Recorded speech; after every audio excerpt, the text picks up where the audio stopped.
Je m'appelle Olivia, j'ai 33 ans, et depuis 5 ans, je suis le pilier financier de ma famille sans qu'ils ne le reconnaissent même. Le week-end dernier, lors de notre barbecue familial, mon père m'a publiquement humilié, en disant que j'étais assez vieille pour payer un loyer ou partir, pendant que tout le monde riait. Ils étaient loin de se douter que j'avais déjà acheté ma propre maison et que je planifiais mon départ. Le choc sur leur visage quand ils ont réalisé que je ne paierais plus leurs factures était absolument inestimable. Avant de plonger dans ces montagnes russes émotionnelles, dites-moi d'où vous regardez dans les commentaires, et n'oubliez pas de cliquer sur le bouton j'aime et de vous abonner si vous avez déjà dû vous défendre contre les attentes familiales. Ayant grandi dans un quartier de classe moyenne à Seattle, mon enfance a été relativement normale jusqu'à mes 16 ans. C'est à ce moment-là que mes parents ont décidé de divorcer après 20 ans de mariage. Ma mère, Diane, a déménagé à l'autre bout du pays, en Floride, pour être avec sa sœur, tandis que mon père, Thomas, est resté dans notre maison familiale avec moi. Au début, nous étions juste nous deux à essayer de nous adapter à notre nouvelle normalité. Papa travaillait dans la gestion de la construction, et il gagnait suffisamment pour que nous vivions confortablement. Je me suis concentré sur mes études, rêvant de l'université et de construire mon avenir. Tout a changé quand, juste un an après le divorce, papa a rencontré Stéphanie lors d'un événement d'entreprise. Elle avait 15 ans de moins que lui, travaillait au service des ventes et avait des goûts coûteux. En 6 mois, ils se sont mariés, et soudain, j'ai eu une belle-mère qui était plus intéressée par la redécoration de notre maison que par le fait de me connaître. La dynamique a radicalement changé lorsque ces deux filles issues d'un précédent mariage, Jessica et Lorraine, ont emménagé avec nous. Jessica avait 21 ans, juste 2 ans de moins que moi, et Lorraine en avait 19. Elles ont apporté le chaos et le bruit dans ce qui avait été un foyer paisible. En tant qu'aîné, j'avais toujours ressenti un sentiment de responsabilité. Mais après l'arrivée de Stéphanie et de ses filles, cette responsabilité a augmenté de façon exponentielle. Papa semblait aveuglé par son nouveau mariage, acceptant des vacances coûteuses, des locations de voitures de luxe et des rénovations complètes de la maison qui mettaient à rude épreuve nos finances auparavant stables. Pendant ce temps, j'ai travaillé avec diligence tout au long du lycée et j'ai obtenu une bourse pour l'université de Washington.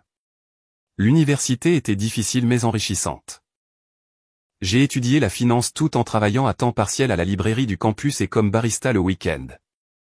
J'ai vécu dans les dortoirs pendant les 2 premières années, puis j'ai partagé un appartement avec des colocataires pendant les 2 dernières. Ce sont les années où je me suis vraiment sentie indépendante, prenant mes propres décisions et gérant mon propre argent. J'ai obtenu mon diplôme avec mention et avec un minimum de prêts étudiants, ce dont j'étais incroyablement fier. Après l'obtention de mon diplôme, j'ai décroché un poste chez Pacific Northwest Financial Services, une société d'investissement située au centre-ville de Seattle. Le salaire de départ était modeste, mais le potentiel de croissance était excellent. J'ai trouvé un petit appartement avec un ami de l'université et j'ai commencé à construire ma carrière. J'avais 23 ans, j'étais financièrement indépendante et enthousiaste à l'idée de mon avenir. Puis, 3 ans après le début de ma carrière, la catastrophe a frappé. Mon père a appelé un soir, sa voix tremblante et vaincue. Sa société de construction avait perdu plusieurs contrats importants et ils avaient du mal à effectuer les paiements hypothécaires. Stéphanie avait accumulé une dette de carte de crédit importante, et il risquait de perdre notre maison familiale. Il m'a demandé si je pouvais revenir temporairement pour aider aux dépenses pendant qu'il se remettait sur pied. Ce qui était censé être un arrangement de 3 mois s'est transformé en 5 longues années. J'ai abandonné mon appartement et je suis retourné dans ma chambre d'enfance. Au début, je ne contribuais qu'à l'épicerie et aux services publics. Mais peu à peu, je me suis retrouvé à payer l'hypothèque, les paiements de voiture, l'assurance, et même à financer Jessica et Lorraine dans leurs tentatives sporadiques d'études universitaires et leurs fréquentes séances de shopping. Mon père a d'abord exprimé sa gratitude. Mais avec le temps, mes contributions financières sont devenues attendues plutôt qu'appréciées. Stéphanie n'a jamais reconnu mon sacrifice, me traitant plus comme une locataire que comme un membre de la famille, bien que je paie le toit au-dessus de sa tête. Ses filles me considéraient comme un guichet automatique, me demandant constamment de l'argent pour des vêtements, des concerts et des voyages de vacances de printemps. Le plus frustrant était la façon dont mes réalisations professionnelles étaient rejetées ou ignorées lors des réunions de famille. Lorsque j'ai reçu ma première promotion, Stéphanie a changé de sujet pour parler du rôle de Jessica dans une petite production théâtrale. Lorsque je travaillais tard le soir sur des projets importants, mon dévouement était considéré comme un mauvais engagement familial plutôt que comme une ambition professionnelle. Lentement mais sûrement, ma famille a développé un sentiment de droit à mon argent tout en dévalorisant mes efforts pour le gagner. Au fil des années, j'ai vu mes économies diminuer tandis que mon ressentiment grandissait. Mon père, autrefois mon plus grand soutien, semblait maintenant me considérer comme rien de plus qu'une source de revenus fiable. Notre relation s'est détériorée en silence gênant et en interaction transactionnelle. Nous ne parlions plus de mes espoirs et de mes rêves, ni même de ses projets de reconstruire son entreprise. Nos conversations tournaient autour des factures, des dépenses et des réparations de la maison. Malgré tout cela, une petite partie de moi gardait l'espoir que ma famille finirait par reconnaître mon sacrifice et que les choses reviendraient à la relation aimante que nous avions autrefois. Cet espoir m'a maintenu piégé dans un cycle de dons sans recevoir même le respect élémentaire en retour. Mais au fond de moi, je commençais à réaliser que rien ne changerait si je ne prenais pas de mesures. La question était de savoir si je trouverais le courage de le faire. Alors que ma vie familiale se détériorait, ma vie professionnelle s'épanouissait. Il y a 3 ans, mon patron, Harold, a remarqué mes compétences analytiques et mon éthique de travail. Il m'a fait venir dans son bureau un vendredi après-midi et m'a offert la possibilité de travailler sur un projet spécial d'analyse des acquisitions potentielles pour notre entreprise. Cela signifierait beaucoup d'heures supplémentaires et de travail le week-end, mais cela signifiait aussi une visibilité auprès de la haute direction et la possibilité d'une promotion. J'ai sauté sur l'occasion, en partie parce que j'étais vraiment enthousiaste à l'idée de l'opportunité professionnelle, mais aussi parce que cela me donnait une raison légitime de passer moins de temps à la maison. Le projet exigeait de la discrétion, alors j'ai dit à ma famille que je faisais des heures supplémentaires pour aider un service en difficulté, ce qui n'était pas tout à fait faux. Ils se sont plaints de mon absence, surtout quand cela signifiait que je manquais des dîners ou des événements familiaux, mais la pensée de décevoir Harold m'a motivé à rester ferme. Le travail était stimulant et enrichissant. J'ai développé des modèles financiers pour évaluer les entreprises cibles, effectuer des études de marché et préparer des rapports détaillés pour l'équipe de direction. Harold est devenu un mentor, m'enseignant la stratégie d'entreprise et la politique de bureau tout en m'encourageant à prendre la parole lors des réunions avec la haute direction. Pour la première fois depuis des années, je me suis senti valorisé et respecté pour mon intellect et mes contributions. 6 mois après le début du projet, notre équipe a identifié avec succès 3 cibles d'acquisition prometteuses, dont 2 ont finalement été achetées par l'entreprise. Les transactions ont été rentables au-delà des projections initiales, et notre équipe de direction a pris note de l'analyse qui a conduit à ces décisions. Harold s'est assuré que mon nom soit mentionné dans les communications de l'entreprise concernant le succès. En conséquence, j'ai reçu une promotion au poste d'analyste financier senior avec une augmentation de salaire substantielle et une structure de bonus. La promotion s'accompagnait de plus de responsabilités et d'heures supplémentaires continues, mais j'ai relevé le défi. Ma famille, bien sûr, ne voyait que l'augmentation des revenus, pas le travail acharné derrière. Lorsque j'ai reçu mon premier chèque de paie nettement plus important, ma belle-mère a immédiatement suggéré de refaire la cuisine avec l'argent de mon bonus. C'est à ce moment-là que j'ai décidé de changer les choses. Au lieu d'annoncer ma manne financière à ma famille, j'ai ouvert un compte bancaire séparé dans une banque différente et j'y ai fait déposer une partie de mon salaire. J'ai calculé exactement combien j'avais besoin pour maintenir ma contribution actuelle aux dépenses du ménage et j'ai transféré tout le reste sur mon compte secret. J'ai également mis en place des investissements automatiques dans un portefeuille diversifié en suivant les stratégies que j'avais apprises au travail. Il y a 6 mois, ma diligence a porté ses fruits sous la forme d'une prime de performance substantielle. L'équipe de direction a reconnu notre équipe de projet d'acquisition avec des primes reflétant un pourcentage de la valeur que nous avions créée pour l'entreprise. La mienne était de 65 000 $, le paiement unique le plus important que j'ai jamais reçu. Je n'en ai parlé à personne, sauf à ma meilleure amie Zoé, qui m'encourageait depuis des années à me libérer de ma situation familiale. Avec mes économies et ma prime combinée, j'avais assez pour un acompte sur une maison modeste. J'ai contacté Nancy Williams, une agente immobilière avec laquelle Zoé avait déjà travaillé, et j'ai commencé mon voyage secret de recherche de maison. Nancy a compris ma situation et a programmé des visites pendant mes pauses déjeuner ou après les heures de travail pour préserver ma vie privée. Le processus était exaltant mais stressant. Je m'inquiétais constamment de la découverte de mes plans par ma famille avant que je ne sois prête. J'ai fait envoyer les documents hypothécaires à mon bureau, j'ai mené des appels avec les prêteurs depuis ma voiture et j'ai utilisé Zoé comme référence pour éviter les liens familiaux. Ma cote de crédit était excellente, grâce à des années de comportement financier responsable, et mon ratio dette-revenu était favorable puisque j'avais réussi à rembourser mes prêts étudiants malgré le fait que je soutenais ma famille. Après 2 mois de recherche, j'ai trouvé une maison de style artisan avec 3 chambres dans un quartier calme à environ 20 minutes du centre-ville. Elle avait besoin de quelques mises à jour esthétiques, mais elle était structurellement saine et dans mon budget. La cour arrière était petite mais privée, avec un érable mature fournissant de l'ombre pour un espace spacieux. Je pouvais immédiatement m'imaginer y boire mon café du matin, lire un livre en paix sans que Stéphanie ne me demande quand j'irai faire les courses, ou que Jessica n'emprunte ma voiture sans demander. Le processus de clôture a été éprouvant pour les nerfs. J'ai programmé la signature finale pendant une journée de travail et j'ai dit à mon bureau que j'avais un rendez-vous médical. En signant les papiers qui faisaient de moi une propriétaire, j'ai ressenti à parts égales la terreur et l'exaltation. J'étais maintenant propriétaire d'une maison que personne dans ma famille ne connaissait, et je n'avais aucune idée de la façon dont il réagirait quand il le découvrirait. Pendant les 2 semaines suivantes, j'ai préparé mon déménagement en secret. J'ai organisé une entreprise de déménagement, acheté des meubles essentiels en ligne pour qu'ils soient livrés après ma date d'emménagement, et j'ai lentement emballé des objets personnels quand personne n'était à la maison. J'ai tout dit à Zoé, et elle m'a aidé à établir une stratégie pour le calendrier et la logistique de mon départ.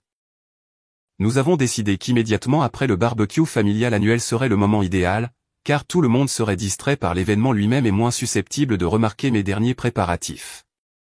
À l'approche de ma date de déménagement, j'ai fluctué entre l'excitation de mon indépendance et la culpabilité de la façon dont mon départ affecterait financièrement ma famille. Je savais qu'ils étaient devenus dépendants de mes revenus, mais je reconnaissais aussi que cette dépendance était malsaine pour nous tous. Mon père devait assumer la responsabilité de sa situation financière. Stéphanie devait freiner ses dépenses, et ses filles devaient subvenir à leurs propres besoins au lieu de compter sur moi. La nuit avant le barbecue, je suis resté éveillé dans mon lit d'enfance, fixant le plafond et écoutant les sons familiers de la maison. Malgré tout, cela avait été ma maison pendant la majeure partie de ma vie, et partir signifierait clore un chapitre. Mais alors que je m'endormais finalement, j'étais certaine que le prochain chapitre serait celui que j'écrirais pour moi-même, et non celui dicté par l'obligation familiale et l'exploitation financière. Le barbecue annuel d'été était une tradition dans notre famille depuis aussi longtemps que je pouvais m'en souvenir. Même après le divorce de mes parents, mon père continuait à l'organiser, en partie pour maintenir un sentiment de normalité et en partie pour se montrer à la famille élargie. Cette année n'était pas différente, sauf que ce serait la dernière à laquelle j'assisterais en tant que résidente de la maison. Notre cour arrière avait été transformée pour l'occasion. Papa avait passé la matinée à installer le grand grill qu'il n'utilisait que pour ces événements. Stéphanie avait organisé des tables de location avec des nappes à carreaux bleus et blanches, des assiettes en carton assorties et des centres de table de fleurs fraîches qui coûtaient plus cher que notre budget hebdomadaire d'épicerie. Lorraine et Jessica avaient été chargées d'accrocher des guirlandes lumineuses dans les arbres et d'installer le poste de boisson, bien qu'elles aient fait le minimum avant de se retirer dans leur chambre pour se préparer. On m'avait attribué la préparation des aliments comme d'habitude. Depuis 6 heures du matin, je faisais mariner les viandes, je coupais les légumes pour les salades et je faisais cuire les desserts. Personne n'a reconnu que j'avais également payé toute la nourriture en plus d'avoir fait la plus grande partie de la préparation. Au moment où les invités devaient arriver à 14 heures, j'étais épuisé et je n'avais même pas eu le temps de me doucher et de me changer. Je me suis dépêché de me préparer, en enfilant une robe d'été et en me maquillant rapidement pour cacher les cernes sous mes yeux causées par trop de nuits tardives au travail. Alors que je redescendais, les invités avaient déjà commencé à arriver. Oncle Franck et tante Patty ont été les premiers, apportant leur salade de pommes de terre spéciale et leurs fils, mes cousins, Ethan et Kyle. Ensuite, ce sont les collègues de travail de mon père et leur famille, suivis de quelques amis de Stéphanie et de leurs enfants. À 15h30, notre cour arrière était remplie d'environ 30 personnes. Le grill était allumé et les glacières étaient remplies de bière et de soda. Je circulais avec des plateaux d'amuse-gueule, je jouais avec les jeunes enfants et j'aidais mon père au grill, tout en répondant aux questions sur la raison pour laquelle je vivais encore à la maison à mon âge. Vers 16 heures, j'ai finalement réussi à me faufiler dans le bureau pour répondre à un courriel urgent de Harold concernant la présentation de lundi. Quand je suis revenu 15 minutes plus tard, j'ai surpris Stéphanie en train de se plaindre à son amie Vanessa des dépenses du ménage. Je n'y aurais pas prêté attention si je n'avais pas entendu mon nom. Stéphanie disait, Olivia gagne bien sa vie maintenant, mais nous n'en voyons presque rien. Thomas la laisse vivre ici pratiquement gratuitement, et pendant ce temps, mes filles doivent lutter. L'ironie de sa déclaration était si stupéfiante que j'ai failli laisser tomber le saladier que je portais. En réalité, je payais l'hypothèque, la plupart des services publics, et je donnais régulièrement de l'argent de poche à Jessica et Lorraine en plus de payer leurs frais de scolarité au collège communautaire.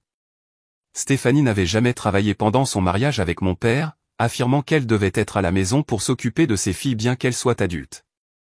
J'ai posé la salade et j'étais sur le point de m'éloigner quand mon père a appelé tout le monde à se rassembler pour le repas.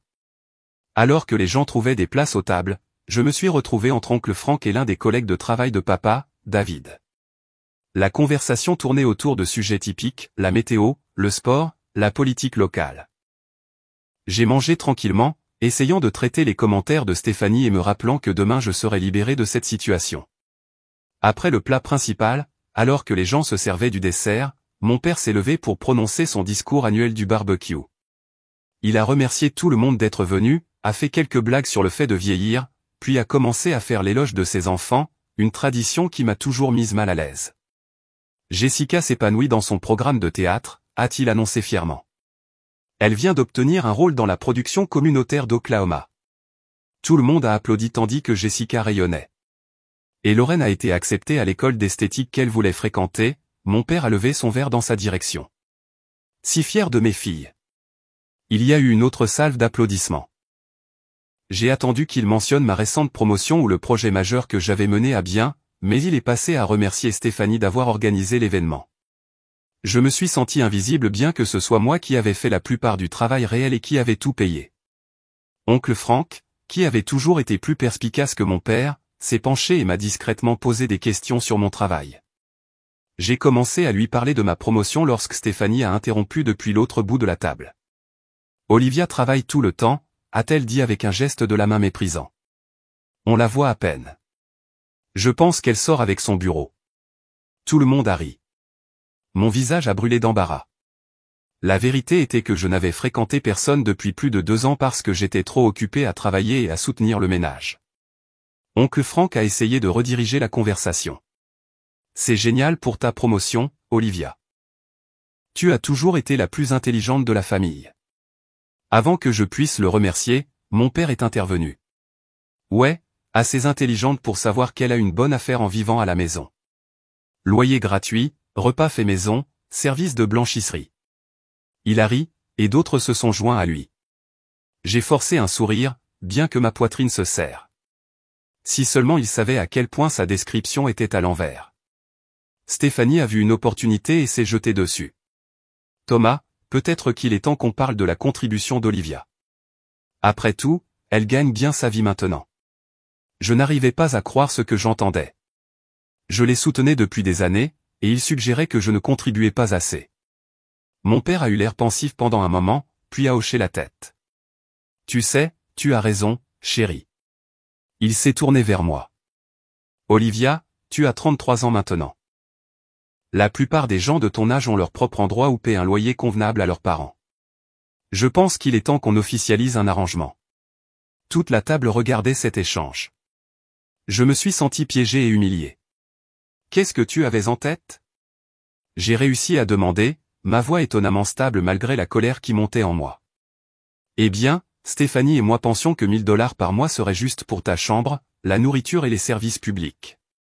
Il a dit cela comme s'il était généreux, ignorant complètement le fait que je payais déjà l'hypothèque de $2000, plus les services publics et l'épicerie.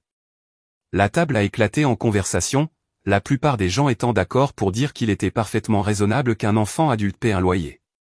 Quelqu'un a mentionné son fils qui payait un loyer tout en économisant pour une maison. Un autre a parlé de la façon dont les enfants de nos jours s'attendent à tout gratuitement.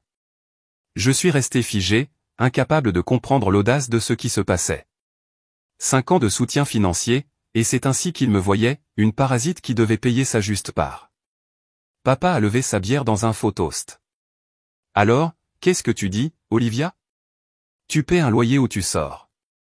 Tout le monde a ri à nouveau comme s'il avait fait une blague hilarante plutôt que de lancer un ultimatum public à la personne qui maintenait le toit au-dessus de sa tête.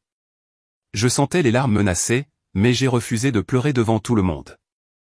Au lieu de cela, je me suis levé, j'ai souri fermement et j'ai dit, je vais y réfléchir. Puis, je suis entré dans la maison, mes jambes tremblant à chaque pas. Dans ma chambre, j'ai fermé la porte et j'ai finalement laissé les larmes couler, non pas de tristesse, mais de colère et d'un étrange sentiment de soulagement. Il venait de rendre ma décision infiniment plus facile. Tout sentiment de culpabilité persistant à les laisser se débrouiller seuls s'est évaporé face à leur ingratitude stupéfiante. Demain ne pouvait pas arriver assez tôt. Après m'être retiré du barbecue, j'ai passé 1 heure dans ma chambre à reprendre mes esprits. La fête continuait dehors, les rires et les conversations flottant à travers ma fenêtre comme si rien d'important ne s'était passé. Pour eux, c'était une blague désinvolte à mes dépens. Pour moi, c'était la confirmation finale que je devais passer à autre chose. Une fois calmé, j'ai ouvert mon ordinateur portable et j'ai commencé à organiser des copies numériques de tous les documents financiers que j'avais conservés au fil des ans. J'avais méticuleusement documenté chaque paiement que j'avais effectué pour les dépenses du ménage, en partie à des fins fiscales, et en partie parce qu'une partie de moi avait toujours su que ce jour viendrait, des paiements hypothécaires totalisant $120 000 sur 5 ans, des factures de services publics approchant $15 000, des dépenses d'épicerie d'environ $40 000, l'assurance automobile pour les véhicules familiaux, les impôts fonciers, les réparations de la maison et d'innombrables autres dépenses ont porté le total à bien plus de $200 000. Ajoutez à cela l'argent comptant que j'avais directement donné à Jessica et Lorraine pour leur éducation et leurs dépenses personnelles, et le chiffre était stupéfiant. Tout cela à partir de mon salaire qui avait commencé à $55 000 et qui n'avait augmenté que récemment à $85 000 avec ma promotion. J'ai compilé ces chiffres dans une simple feuille de calcul, puis j'ai commencé à rédiger une lettre à laisser derrière moi. Je voulais être clair sans être vindicative, ferme sans être cruelle. Après plusieurs tentatives, je me suis arrêté à une version qui expliquait ma décision, exposait les faits financiers et leur souhaitait bonne chance pour l'avenir. J'ai imprimé 3 copies, une pour mon père, une pour Stéphanie et une pour le réfrigérateur où tout le monde la verrait. Ensuite, j'ai confirmé les arrangements de déménagement pour demain. L'entreprise arriverait à 9 heures après que ma famille serait partie pour ses activités respectives. Papa avait une partie de golf avec des clients. Stéphanie avait un rendez-vous au spa avec des amis, et Jessica et Lorraine se réveillaient rarement avant midi le dimanche. C'était le moment idéal pour exécuter mon plan sans confrontation. J'ai envoyé un texto à Zoé pour confirmer qu'elle me rencontrerait à la nouvelle maison pour aider à coordonner les déménageurs. Elle a répondu immédiatement avec des encouragements et a offert d'apporter le déjeuner. Son soutien avait été inestimable tout au long de ce processus, me rappelant que toutes les relations ne devaient pas être à sens unique. Une fois les aspects pratiques réglés, j'ai commencé un dernier tour de ma chambre, m'assurant de n'avoir rien oublié d'important. La plupart de mes vêtements et objets personnels étaient déjà emballés dans des valises, cachées au fond de mon placard. Mes documents importants étaient sécurisés dans une boîte à dossier portable. Les livres, les photos et les souvenirs étaient dans des boîtes étiquetées rangées dans le coffre de ma voiture, déplacées là progressivement au cours de la semaine dernière pour éviter les soupçons. En triant le reste de mes affaires, j'ai trouvé des photos de moments plus heureux, ma remise de diplôme du lycée avec papa rayonnant fièrement à mes côtés, un voyage de camping de quand j'avais 12 ans avant le divorce, même quelques photos de vacances récentes où, si vous ne saviez pas mieux, nous ressemblions à une famille normale et heureuse. Je les ai emballées aussi, non pas parce que je voulais m'attarder sur le passé, mais parce qu'elles faisaient partie de mon histoire pour le meilleur ou pour le pire. Vers 21 heures, la cour arrière s'est finalement vidée lorsque les derniers invités sont partis. J'ai entendu Stéphanie se plaindre du nettoyage et mon père se porter volontaire pour que je m'en occupe. Quand il a appelé mon nom, je suis sorti de ma chambre et j'ai commencé sans dire un mot à ramasser la vaisselle et les ordures.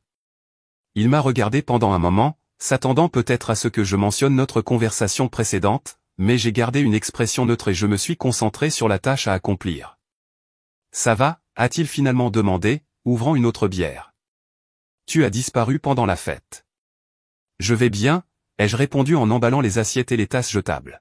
« Juste fatigué du travail cette semaine. » Il a hoché la tête, semblant satisfait de ma réponse. « Eh bien, réfléchis à ce dont nous avons parlé. Stéphanie et moi pensons que c'est le moment. Je vous ferai part de ma décision demain, ai-je dit en gardant une voix égale. Il n'avait aucune idée de la véracité de cette déclaration. Pendant l'heure suivante, j'ai nettoyé la cour arrière et la cuisine seul pendant que mon père regardait la télévision et que Stéphanie se baignait. Jessica et Lorraine étaient sorties avec des amis juste après le barbecue, ne se donnant pas la peine d'aider au nettoyage d'un événement auquel elles avaient à peine contribué à organiser. C'était une dernière soirée appropriée, renforçant toutes les raisons pour lesquelles je partais. À 23 heures, la maison était calme. J'ai pris une longue douche, savourant la pression et la température familière du pommeau de douche avec lequel j'avais grandi. J'ai séché mes cheveux, appliqué de la crème hydratante et mis un pyjama confortable.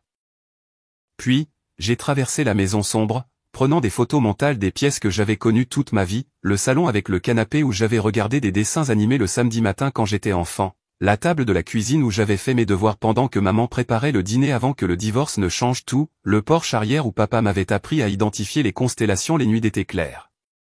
Malgré les récentes années de tension et de ressentiment, cette maison contenait toute une vie de souvenirs, dont certains n'étaient pas mauvais. Je me suis arrêté devant la porte de mon père, entendant son ronflement familier. Une partie de moi voulait le réveiller pour avoir une conversation honnête avant de partir, mais je savais que cela ne ferait que conduire à des disputes et à des voyages de culpabilité, voire même à faire dérailler mes plans. Certaines discussions valaient mieux après avoir pris de la distance une fois les émotions refroidies. De retour dans ma chambre, j'ai réglé mon réveil à 6 heures, bien avant que quiconque ne se réveille un dimanche. Je me suis glissé entre les draps de mon lit d'enfance pour la dernière fois, m'attendant à rester éveillé avec de l'anxiété ou des remises en question. Au lieu de cela, un profond sentiment de paix m'a envahi. Je faisais la bonne chose, non seulement pour mon avenir financier, mais aussi pour mon bien-être émotionnel, et même s'il ne le verrait pas de cette façon au début, pour la croissance à long terme de ma famille. Alors que je m'endormais, je n'avais pas l'impression de m'enfuir, mais d'enfin courir vers quelque chose, la vie indépendante que j'avais brièvement goûtée après l'université et que j'avais ensuite sacrifiée pour l'obligation familiale. Demain apporterait des défis et probablement une confrontation, mais cela apporterait aussi la liberté. Avec cette pensée réconfortante, je me suis endormi du sommeil le plus profond que j'ai connu depuis des années. Mon réveil a sonné doucement à 6 heures, et je me suis réveillé instantanément, pleinement alerte, malgré l'heure matinale. À travers ma fenêtre, je pouvais voir le ciel commencer à s'éclaircir, promettant une autre belle journée d'été. Parfait pour déménager, ai-je pensé en sortant du lit et en m'habillant rapidement avec un jean et un t-shirt confortable. La maison était silencieuse alors que je me dirigeais sur la pointe des pieds vers la salle de bain pour ma routine matinale. Je n'entendais rien d'autre que le grondement lointain du réfrigérateur et le craquement occasionnel de la maison qui se tassait. Tout le monde dormirait pendant des heures, surtout après les festivités d'hier. Une fois prête, j'ai fait rouler mes valises emballées du placard et je les ai placées près de la porte de ma chambre. J'ai défait le lit, plié les draps et je les ai placés soigneusement au pied du matelas nu. J'ai retiré tous les objets personnels de ma table de chevet et de mon bureau, en nettoyant les surfaces. Quand j'ai fini, la pièce avait l'air étrangement impersonnelle, presque comme si je n'y avais jamais vécu. J'ai transporté mes valises et les boîtes restantes jusqu'à ma voiture, faisant plusieurs voyages sur la pointe des pieds. L'air matinal était frais contre ma peau, un contraste rafraîchissant avec la chaleur émotionnelle de la confrontation d'hier. Les oiseaux avaient commencé leurs chants matinaux, semblant célébrer ma nouvelle liberté avec moi. De retour à l'intérieur, je suis allé à la cuisine et j'ai préparé une cafetière, sachant que l'arôme pourrait réveiller mon père, mais ne voulant pas commencer cette journée mémorable sans caféine. Pendant qu'il infusait, j'ai placé ma lettre soigneusement écrite sur la table de la cuisine et j'ai mis les documents financiers dans un dossier à côté. J'ai versé du café dans ma tasse de voyage, puis j'ai hésité avant de sortir les ingrédients pour préparer le petit déjeuner. Malgré tout, je me suis retrouvé à cuisiner un dernier petit déjeuner familial, la pâte à crêpes mélangée est prête, le bacon étalé dans la poêle, les baies fraîches lavées dans un bol. Je serais parti avant qu'il ne se réveille, mais quelque chose en moi avait besoin de laisser ce dernier geste nourricier derrière moi. Peut-être était-ce une habitude, ou peut-être était-ce ma façon de montrer que mon départ n'était pas une question de mesquinerie ou de vengeance. À 7h30, j'ai entendu du mouvement à l'étage. Mon père se levait toujours tôt, même le week-end.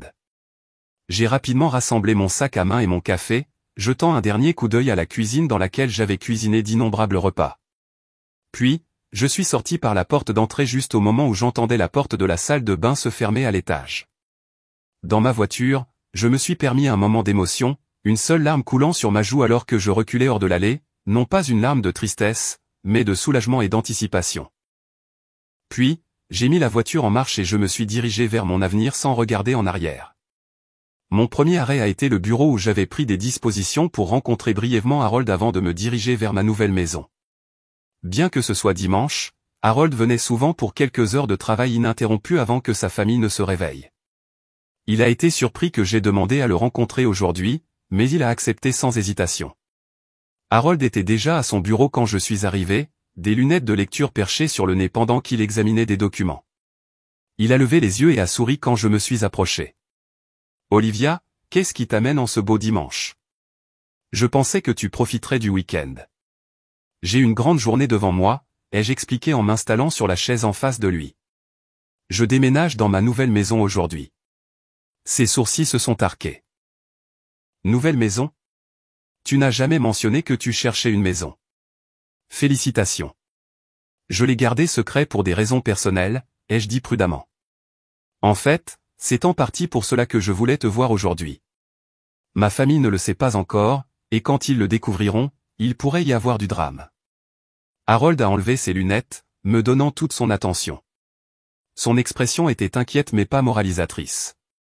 Je me suis retrouvé à tout expliquer, les 5 années de soutien à ma famille, leur manque d'appréciation, l'incident du barbecue et ma décision de finalement me donner la priorité. Pendant que je parlais, Harold hochait la tête de temps en temps, son expression passant de la surprise à la compréhension. Quand j'ai fini, il s'est penché en arrière sur sa chaise. Je n'avais aucune idée que tu gérais tout cela, a-t-il dit.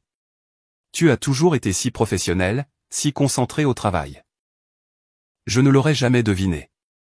J'essaie de garder mes problèmes personnels séparés de ma vie professionnelle, ai-je répondu. Il a hoché la tête avec approbation. Cela montre une maturité formidable, mais Olivia, ce que tu as décrit est de l'abus financier. Tu le réalises, n'est-ce pas? Le terme m'a frappé comme un coup physique.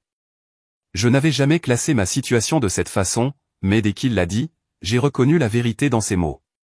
Je pensais juste que j'aidais ma famille, ai-je dit doucement. Harold s'est penché en avant. Il y a une différence entre aider et être exploité. La famille se soutient. Elle ne draine pas une personne à sec tout en ne contribuant rien elle-même.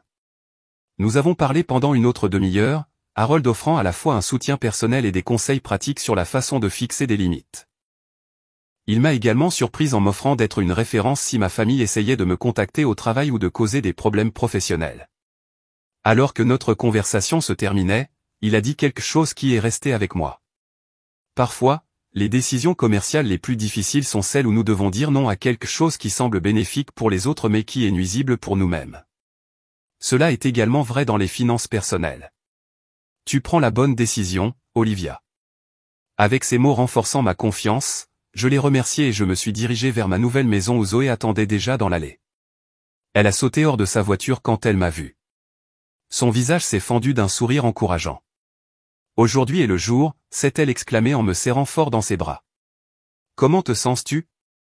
Nerveuse, excitée, terrifiée, libre? J'ai ri. Tout ce qui précède. Le camion de déménagement est arrivé précisément à 9 heures comme prévu. Pendant les heures suivantes, Zoé et moi avons dirigé les déménageurs, décidant où chaque meuble devait aller. J'avais été stratégique dans mes achats, en sélectionnant seulement l'essentiel pour l'instant, un lit, une commode, un canapé, une table à manger avec des chaises et un bureau pour mon bureau à domicile. La maison semblait éparse, mais pleine de potentiel. À 13 heures, les déménageurs étaient partis, et Zoé et moi nous sommes effondrés sur mon nouveau canapé avec des sandwichs qu'elle avait apportés. La maison était calme d'une manière différente de celle de ma famille ce matin-là. Ce calme était paisible plutôt que tendu, une toile vierge attendant ma touche personnelle plutôt qu'un silence rempli de ressentiments inexprimés. Je dois porter un toast, a déclaré Zoé en levant sa bouteille d'eau. Au jour de l'indépendance d'Olivia. J'ai ri et j'ai fait teinter ma bouteille contre la sienne. À la liberté et au nouveau départ.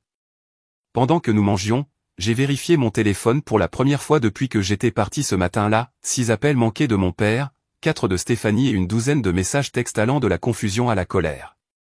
Ils avaient trouvé ma chambre vide et la lettre. Une partie de moi voulait répondre immédiatement pour expliquer et justifier. Mais une autre partie, la partie la plus forte qui grandissait depuis des mois, savait que j'avais besoin de cette journée pour m'installer dans mon nouvel espace afin de cimenter ma décision avant de m'engager avec leur réaction. Dois-je les rappeler, ai-je demandé à Zoé. Elle a secoué la tête avec décision. Laisse-les digérer ça pendant une journée. Tu leur as donné 5 ans. Ils peuvent te donner 24 heures. Le reste de l'après-midi s'est déroulé dans un flou de déballage d'objets essentiels, de préparation de mon nouveau lit avec du linge frais, de rangement de mes vêtements dans le placard et de mise en place de la cuisine avec des fournitures de base. Chaque tâche semblait significative, un petit acte d'autodétermination après des années à faire passer les autres en premier. À l'approche du soir, Zoé est partie à contre-cœur pour rencontrer son petit ami pour le dîner, me faisant promettre d'appeler si j'avais besoin de quoi que ce soit. Seul dans ma nouvelle maison pour la première fois, j'ai marché de pièce en pièce, passant mes mains le long des murs qui m'appartenaient, regardant par les fenêtres qui encadraient des vues que j'avais choisies. Dans la cuisine, j'ai préparé un dîner simple, mangeant à ma nouvelle table à manger et levant un verre de vin dans un toast solitaire à moi-même. Le silence n'était plus étrange, mais réconfortant. C'était ce pourquoi j'avais travaillé, sacrifié, économisé, un espace à moi, où je fixais les règles et où je ne répondais à personne. Alors que je lavais mon unique assiette en verre, mon téléphone sonna à nouveau. Mon père. Prenant une profonde inspiration, j'ai répondu. « Olivia, qu'est-ce que c'est que ce bordel ?» demanda-t-il sans préambule. « Où es-tu ?»« Je suis dans ma nouvelle maison, papa, » répondis-je calmement, comme l'expliquait ma lettre. « Quelle lettre ?» J'ai trouvé des inepties financières sur la table, mais aucune explication sur la raison pour laquelle ta chambre est vide. Sa voix était un mélange de colère et de panique. Je fronçai les sourcils. « As-tu vraiment lu ce que j'ai écrit ?» J'y ai jeté un coup d'œil, mais je ne comprends pas ce que cela a à voir avec ta disparition. Stéphanie et Ordel et les filles sont confuses. Je pris une autre inspiration profonde. Papa, j'ai écrit très clairement que j'ai déménagé, que j'ai acheté ma propre maison et que je ne soutiendrai plus financièrement le foyer. Le tableur montre exactement combien j'ai contribué au cours des 5 dernières années, un total qui dépasse de loin ce qui serait considéré comme un loyer équitable ou un soutien familial. Il y eut un silence à l'autre bout du fil, puis, c'est ridicule. Tu as aidé avec certaines dépenses, c'est sûr, mais nous t'avons fourni un foyer. Le rejet familier de mes contributions me fit bouillir le sang, mais je gardai ma voix calme. J'ai payé l'hypothèque, papa, tous les mois pendant 5 ans. J'ai payé les services publics, l'épicerie, les impôts fonciers. J'ai même donné à Jessica et Lorraine de l'argent de poche et des frais de scolarité. Ce n'est pas vrai, balbutia-t-il, bien qu'avec moins de conviction. Vérifiez les relevés bancaires, suggérai-je. Regardez qui a effectué les paiements. Tout est là, noir sur blanc. Un autre long silence suivit.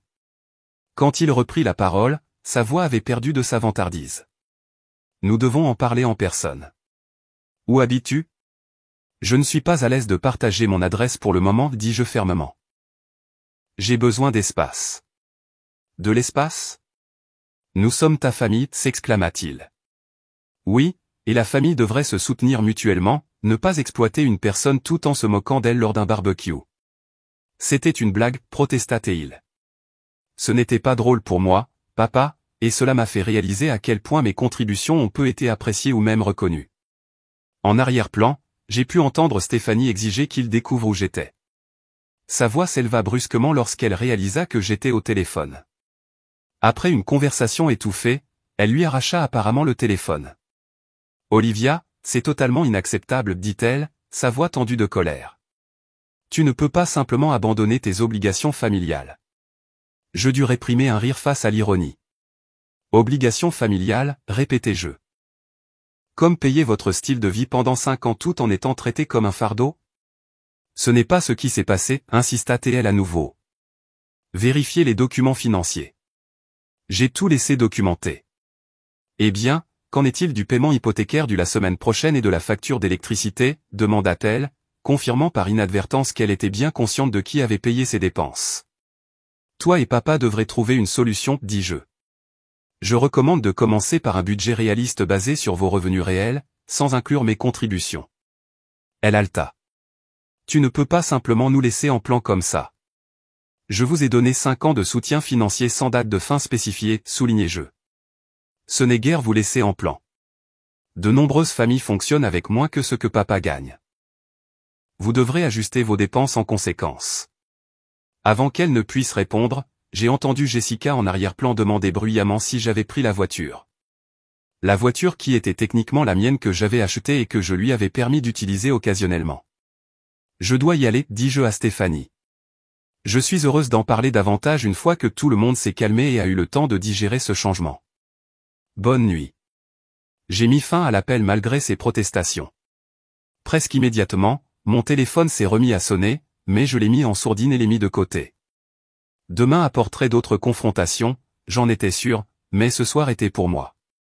Ce soir, je dormirai dans mon nouveau lit, dans ma nouvelle maison, sans avoir à rendre de compte à personne d'autre qu'à moi-même. Alors que je me préparais à me coucher, j'ai ressenti un mélange complexe d'émotions, de la culpabilité pour les difficultés financières que mon départ allait causer, de la tristesse pour la relation familiale qui s'était tellement détériorée, mais surtout un profond sentiment de justice. J'avais permis leur irresponsabilité financière pendant trop longtemps. Briser ce cycle était sain, non seulement pour moi, mais aussi, en fin de compte, pour eux. Dans ma nouvelle chambre, avec le clair de lune qui traversait les fenêtres sans rideaux, j'ai fermé les yeux et me suis laissé envelopper par le calme. Pour la première fois depuis 5 ans, je me suis endormi sans me soucier des besoins de personne d'autre que les miens. C'était comme rentrer chez moi. Lundi matin arriva avec le soleil qui inondait les fenêtres de ma nouvelle chambre. J'avais dormi profondément, me réveillant naturellement sans réveil, me sentant rafraîchi comme je ne l'avais pas été depuis des années. Alors que je me préparais pour le travail, choisissant des vêtements dans mon placard nouvellement organisé et préparant du café dans ma cuisine tranquille, j'ai ressenti un sentiment de paix mêlé d'appréhension quant à la journée à venir. Mon téléphone affichait 15 appels manqués et de nombreux SMS de ma famille. Je les ai parcourus rapidement. Ils allaient des accusations colériques aux supplications larmoyantes en passant par la panique financière. Le paiement de l'hypothèque était dû dans 3 jours et apparemment mon père n'avait pas conservé suffisamment d'économies pour le couvrir sans ma contribution. J'ai ressenti une piqûre de culpabilité momentanée rapidement remplacée par la détermination. C'était exactement le schéma que je devais briser. J'ai envoyé à mon père un bref message, « Je suis en sécurité et je vais au travail. Nous pouvons en parler plus tard cette semaine quand tout le monde aura eu le temps de digérer ce changement. » Puis j'ai mis mon téléphone en sourdine, j'ai rassemblé mes affaires et je me suis dirigé vers le bureau. La matinée se passa sans incident alors que je me concentrais sur le travail, reconnaissante de la distraction des analyses et projections financières. Harold s'est arrêté à mon bureau vers 11 heures, ostensiblement pour discuter d'un projet, mais en réalité pour vérifier comment j'allais. Je l'ai assuré que je gérais les choses, et il est parti avec un signe de tête encourageant. À 12h30, je me préparais à aller déjeuner quand Marissa de la réception a appelé, « Olivia, ta famille est là dans le hall. Ils insistent beaucoup pour te voir. » Mon estomac s'est noué. Je savais qu'une confrontation était inévitable, mais j'avais espéré qu'elle se produirait selon mes conditions, pas sur mon lieu de travail. Essayant de garder ma voix stable, j'ai demandé, « Tous ? Ton père, une femme que je suppose être ta belle-mère, et 2 jeunes femmes, confirma Marissa. Il semble bouleversé. La remerciant, j'ai raccroché et j'ai immédiatement appelé Harold. Il a répondu au premier appel, et quand je lui ai expliqué la situation, il a offert de descendre avec moi pour me soutenir. Reconnaissante, j'ai accepté. Ensemble, nous avons pris l'ascenseur jusqu'au hall.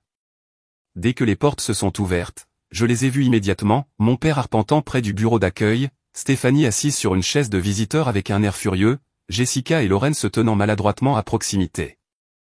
Tous créant une scène dans l'environnement professionnel de Pacific Northwest Financial Service. Papa m'a repéré en premier et s'est avancé. « Olivia, qu'est-ce que c'est que ce bordel ?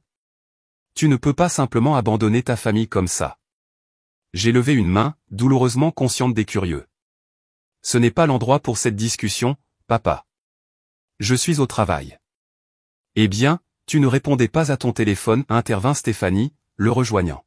« Nous avons des factures à payer, Olivia. Des factures que tu as toujours payées. » Harold s'avança, tendant la main à mon père. « Monsieur Davis, je suis Harold Wilson, le superviseur d'Olivia. Peut-être pourrions-nous trouver un endroit plus privé pour parler. » Mon père sembla surpris, comme s'il réalisait seulement qu'il créait une scène sur mon lieu de travail. Il serra la main d'Harold automatiquement, une partie de sa vantardise s'évanouissant. « Votre fille est l'un des membres les plus précieux de notre équipe, » continua Harold doucement. « Je détesterais voir sa réputation professionnelle affectée par une affaire personnelle. » Cela sembla toucher mon père, qui avait toujours valorisé les apparences et la position professionnelle. Il hocha la tête avec raideur. Harold nous guida vers une petite salle de conférence située à côté du hall, généralement utilisée pour les réunions avec les clients. Une fois à l'intérieur, la porte fermée, la tension était palpable. Harold s'excusa après s'être assuré que j'étais à l'aise pour gérer la situation, promettant de revenir plus tard. Dès que la porte se referma derrière lui, Stéphanie explosa. « As-tu la moindre idée de ce que tu as fait ? Le paiement de l'hypothèque est du vendredi, La facture d'électricité est arrivée hier et les frais de scolarité de Jessica pour les cours d'été sont en retard. Je les regardais chacun à leur tour, notant leurs expressions. Mon père semblait à la fois en colère et déconcerté, incapable de comprendre mes actions. Stéphanie était furieuse, son sentiment de droit à mon argent évident dans chaque mot. Jessica avait l'air mal à l'aise, mais aussi pleine de ressentiment, tandis que Lorraine semblait plus confuse qu'autre chose. J'ai soutenu financièrement cette famille pendant 5 ans, commençai-je doucement. J'ai payé l'hypothèque, les services publics, l'épicerie et d'innombrables autres dépenses tout en étant traité comme si je recevais la charité en vivant dans ma maison d'enfance. Papa secoua la tête. Ce n'est pas vrai. Tu as aidé, c'est sûr, mais nous t'avons fourni, je l'interrompis. Papa, j'ai payé plus de 200 000 $ de dépenses ménagères en 5 ans. Je vous ai laissé le tableur détaillant chaque paiement. L'avez-vous seulement regardé? Il eut la grâce d'avoir l'air quelque peu penaud. Ces chiffres ne peuvent pas être corrects. Ils sont exacts, au centime près. J'ai les relevés de chaque transaction. J'ai payé l'hypothèque de 2 000 $ tous les mois. J'ai payé les services publics qui coûtent entre 400 $ et 600 $ par mois. J'ai acheté l'épicerie chaque semaine, en moyenne 200 $. J'ai donné à Jessica et Lorraine de l'argent de poche et des paiements de frais de scolarité. Son expression changea alors que la réalité commençait à s'imprégner. Stéphanie intervint. Même si c'est vrai, tu ne peux pas simplement nous couper les vivres sans prévenir. Qu'est-ce qu'on est censé faire? La même chose que n'importe quelle famille, vivre selon vos moyens, répondis-je. Papa gagne un bon salaire. Ce n'est pas ma faute si vous vivez au-dessus de vos moyens. Jessica s'avança, les bras croisés sur la poitrine. Alors, tu vas juste les laisser perdre la maison. Quelle sœur tu fais? Je me tournai vers elle, gardant ma voix calme malgré ma colère croissante. Jessica, tu as 26 ans. Tu as fait des allers-retours au collège communautaire pendant 6 ans sans aucun diplôme à la clé. Au lieu de me critiquer, tu devrais peut-être trouver un emploi et contribuer au foyer. Sa bouche s'ouvrit de choc. Lorraine détourna soudainement le regard, trouvant le tapis fascinant. Nous sommes ta famille, dit mon père, sa voix plus douce, essayant maintenant une approche différente. Les familles s'entraident. Oui, c'est vrai, acquiesçai-je. Mais l'aide ne doit pas être à sens unique. Pendant 5 ans, j'ai mis ma vie en suspens pour vous soutenir tous.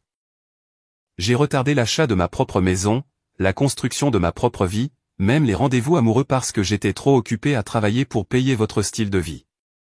Pas une seule fois au cours de ces 5 années, aucun d'entre vous n'a reconnu mon sacrifice ou n'a fait preuve d'une gratitude sincère. Au lieu de cela, vous vous êtes moqué de moi lors d'un barbecue familial et avez suggéré que je devrais payer un loyer, comme si je ne payais pas déjà pour l'ensemble du ménage. Papa grimaça à ce rappel. C'était juste une blague, Olivia. Ce n'était pas drôle, papa. C'était blessant et cela a révélé comment vous me voyez vraiment. Une ressource, pas une fille. Stéphanie, voyant mon père vaciller, essaya une autre tactique. Nous pouvons trouver un arrangement. Peut-être que tu pourrais encore aider avec l'hypothèque jusqu'à ce qu'on se remette sur pied. Je secouai fermement la tête. Non. J'ai ma propre hypothèque maintenant. Mon soutien financier s'arrête ici. Tu as acheté une maison. Lorraine parla pour la première fois, avec un son surpris. Oui, je l'ai fait. Une belle maison d'artisan de 3 chambres que je peux réellement me permettre avec mon salaire. Comment as-tu pu te permettre une maison? Demanda Jessica avec suspicion. Parce que je suis doué avec l'argent, répondis-je simplement, et parce que j'ai reçu une prime substantielle il y a 6 mois que j'ai économisée au lieu de la dépenser. Mon père avait l'air stupéfait. Tu ne nous as jamais parlé d'une prime. M'auriez-vous laissé la garder? Demandai-je avec insistance. Où serait-elle immédiatement allée à une rénovation de la cuisine ou à des vacances ou à de nouveaux vêtements? Son silence était une réponse suffisante. Je vérifiai ma montre, consciente que ma pause déjeuner était presque terminée. Je dois retourner au travail.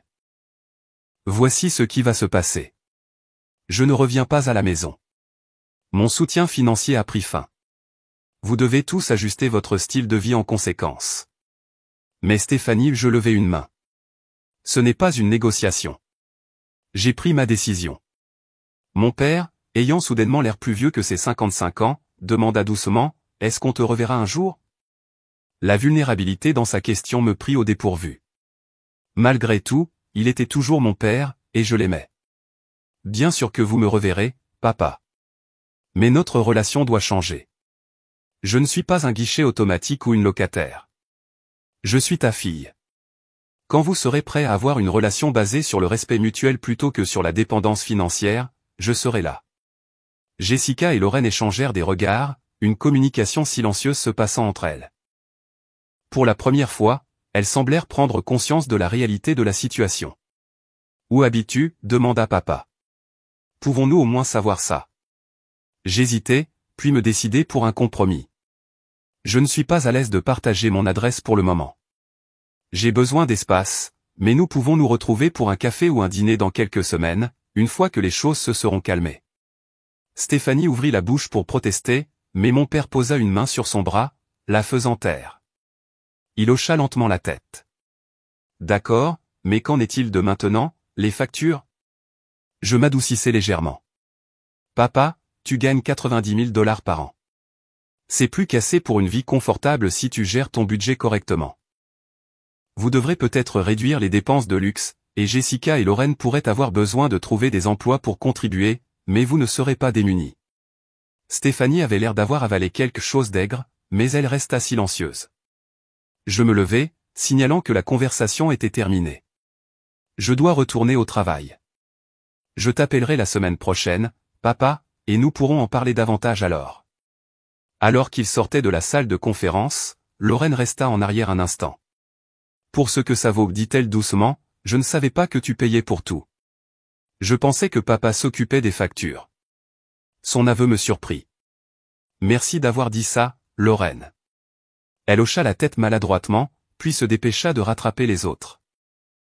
À travers les fenêtres du hall, je les regardais marcher vers leur voiture, ma voiture, techniquement, bien que j'ai décidé de ne pas mener cette bataille pour le moment. Jessica gesticulait avec animation, Stéphanie avait l'air résolument sombre, et mon père se déplaçait avec les pas lents d'un homme dont le monde venait de basculer sur son axe.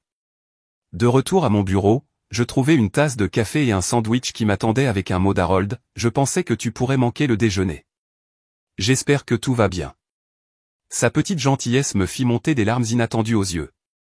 Un simple acte de considération qui soulignait ce qui manquait dans mes relations familiales depuis si longtemps. Alors que je mangeais le sandwich et essayais de me recentrer sur le travail, mon téléphone vibra avec un SMS de mon père, nous devons en parler davantage, mais j'ai regardé ton tableur. Je n'en avais aucune idée. Je suis désolé. Ces deux mots, je suis désolé, étaient plus que je ne l'avais entendu de lui depuis des années. Il n'était pas suffisant pour annuler les dégâts ou réparer immédiatement notre relation, mais c'était un début. J'ai répondu par SMS, merci d'avoir dit ça. Parlons-en la semaine prochaine. Le reste de la journée de travail passa comme un éclair. Au moment où je conduisais vers ma nouvelle maison ce soir-là, je me sentais émotionnellement épuisé, mais étrangement plus légère, comme si un poids que j'avais porté pendant si longtemps avait enfin été déposé. La confrontation avait été douloureuse mais nécessaire, la première étape vers l'établissement d'une nouvelle dynamique plus saine avec ma famille.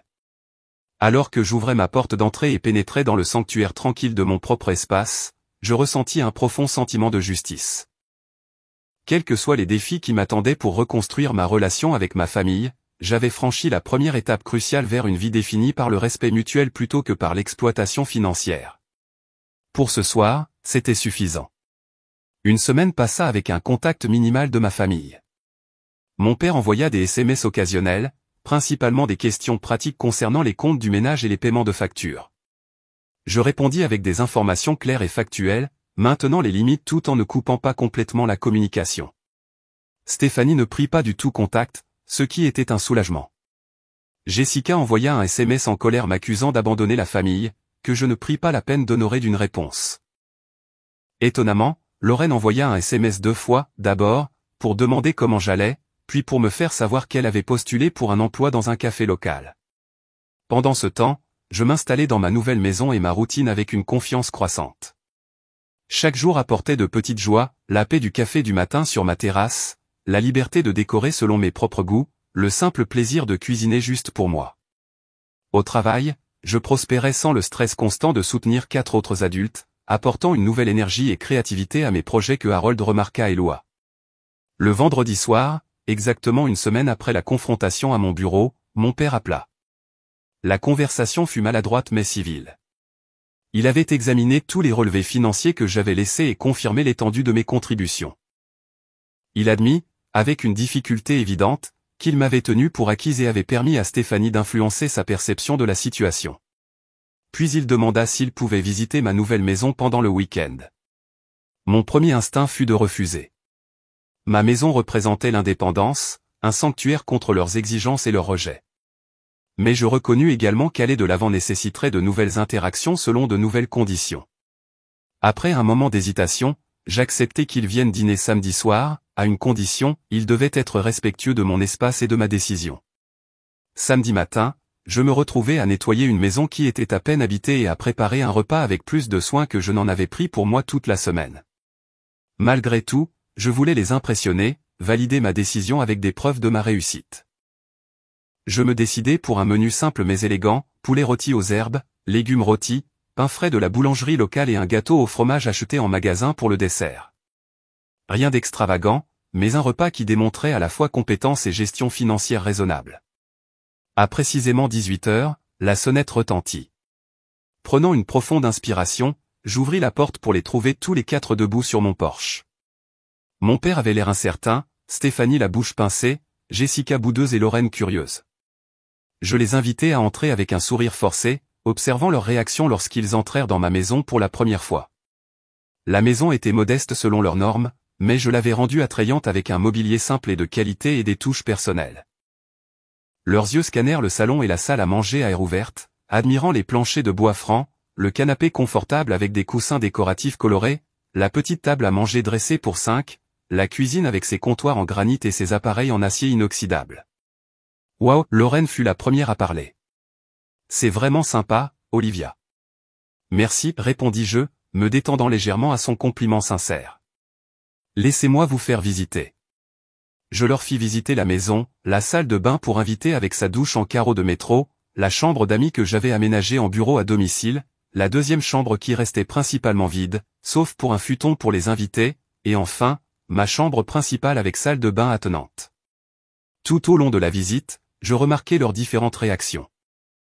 Lorraine semblait sincèrement impressionnée, posant des questions sur la façon dont j'avais trouvé l'endroit et complimentant mes choix de décoration.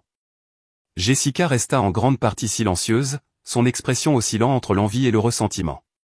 Stéphanie fit quelques compliments indirects sur le quartier pittoresque et les dimensions confortables. Mon père dit peu de choses, mais observa tout avec une attention réfléchie. De retour dans le salon principal, j'offris des boissons, non alcoolisées, car je n'étais pas prête à gérer l'un d'eux avec des inhibitions abaissées. Alors que nous sirotions de la limonade, un silence maladroit s'installa. Alors, dit finalement mon père, tu l'as vraiment fait. Acheter ton propre endroit. J'acquiesçai. J'économise depuis des années. La prime que j'ai reçue en janvier a rendu cela possible. C'est une belle maison, reconnut-il. Tu devrais être fier. Merci, dis-je, appréciant sincèrement ses efforts. Je le suis. Stéphanie ne put s'empêcher.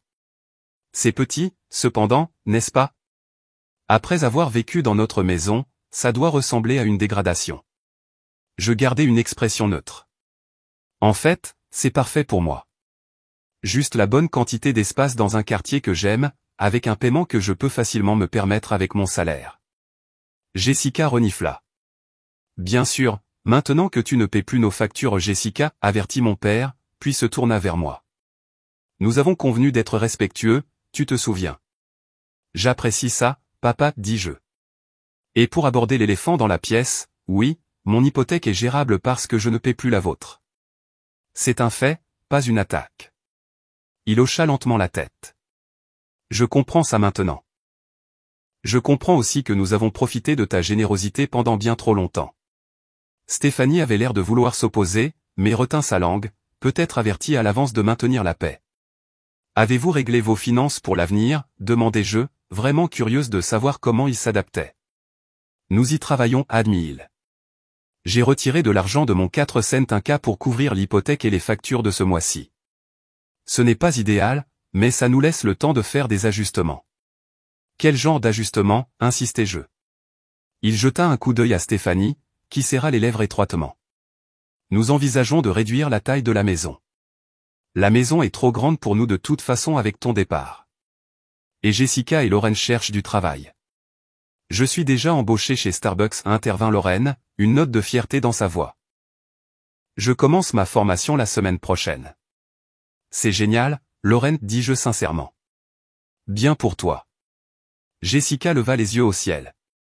J'ai un entretien chez Nordstrom comme associé aux ventes. Ce n'est pas vraiment le travail de mes rêves. C'est un début, soulignai-je, et l'expérience du commerce de détail est précieuse. Mon père s'éclaircit la gorge. Stéphanie aussi, hésita-t-il. J'envisage de retourner au travail, termina Stéphanie pour lui, son ton indiquant clairement que c'était une concession qui ne la rendait pas heureuse. Peut-être à temps partiel dans l'immobilier. J'ai eu ma licence il y a des années. Tout cela semble positif, dis-je, essayant d'être encourageante malgré la réticence évidente dans sa voix. Ce sera un ajustement, mais de nombreuses familles fonctionnent bien avec un seul revenu avec des enfants adultes qui contribuent. Le dîner est prêt, annonçai-je, allant dans la cuisine pour servir le repas. Nous nous réunîmes autour de ma petite table à manger, la conversation restant soigneusement polie pendant que nous mangions.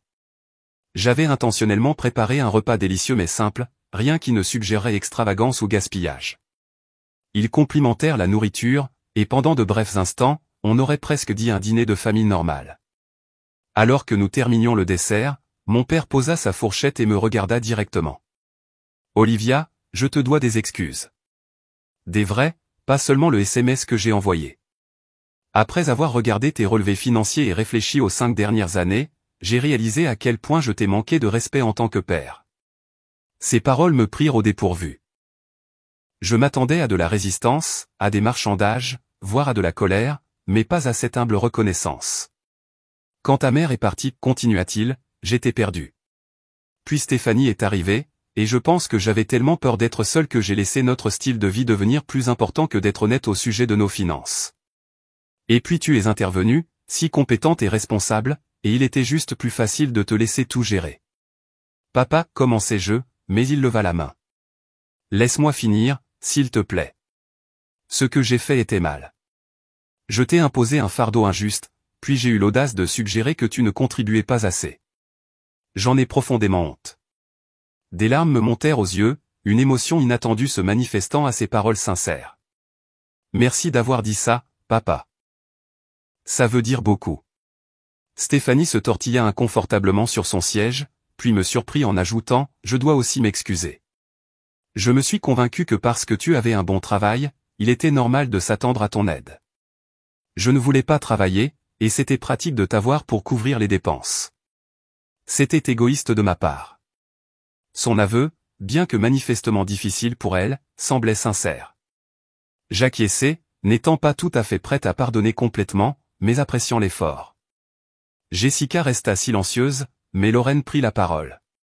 Je ne comprenais vraiment pas ce qui se passait. Je pensais que papa payait pour tout et que tu aidais juste parfois. Je suis désolé d'avoir été si naïve et de ne jamais t'avoir remercié pour tout ce que tu as fait. La conversation continua, passant progressivement des excuses aux questions pratiques. Ils avaient rencontré un conseiller financier qui les avait aidés à créer un budget réaliste basé sur le revenu de mon père.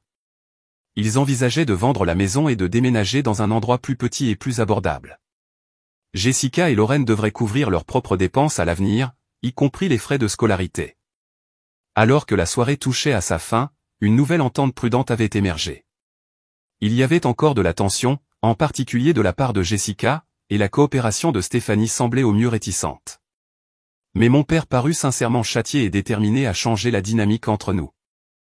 Lorsqu'ils partirent, promettant de rester en contact, mais sans insister pour un contact immédiat et régulier, je fermai la porte derrière eux et m'appuyai contre elle, les émotions me submergeant par vagues, soulagement que la visite se soit mieux déroulée que prévu, tristesse pour les années de malentendus et de ressentiment, espoir que peut-être, avec le temps et les efforts des deux côtés, une relation plus saine pourrait être possible.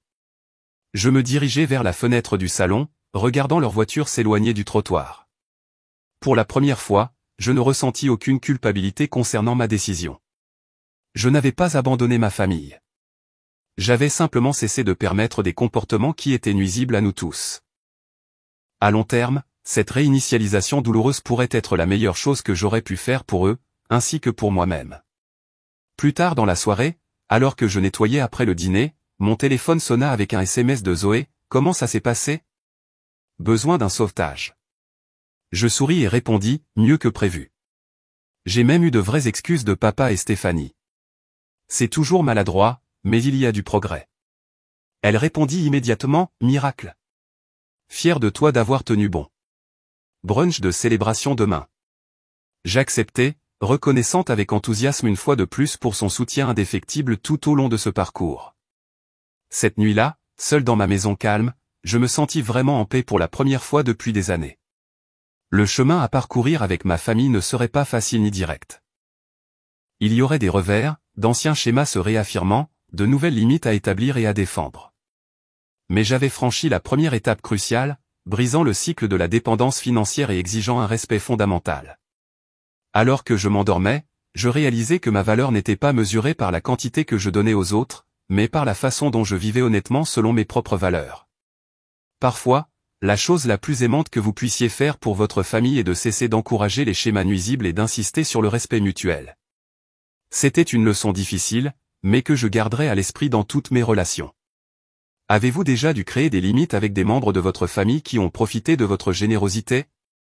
C'est l'une des choses les plus difficiles à faire, mais souvent nécessaires pour la croissance de chacun. J'aimerais entendre vos expériences dans les commentaires ci-dessous.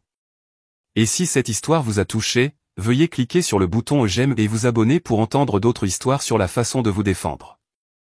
N'oubliez pas que les décisions les plus difficiles mènent parfois à la plus grande croissance personnelle. Merci d'avoir écouté mon parcours, et je vous souhaite le courage de faire les bons choix dans vos propres relations, même lorsqu'ils sont les plus difficiles.